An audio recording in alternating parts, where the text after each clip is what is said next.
18 বছরের ছেলেটা, এটা একটা হলো এটিএম বুথ। ফুলাগা আসলে হলো মূলত একটা এটিএম বুথ, যেটা টিপ দিলে টিয়া বাইরে। হ্যাঁ, বাস্তবতা এটা। অসংখ্য মা বাবার ফিকির এটা।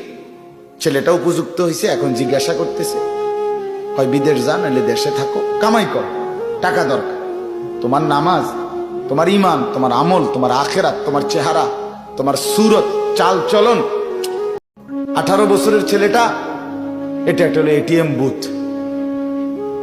ফুলাগা আসলে হলো মূলত একটা এটিএম বুথ, যেটা টিপ দিলে টিয়া বাইরে। হ্যাঁ, বাস্তবতা এটা।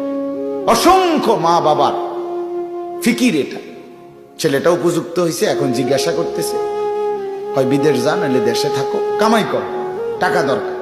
তোমার নামাজ, তোমার ইমান, তোমার আমল, তোমার আখেরাত, তোমার চেহারা, তোমার সুরত, চাল চলন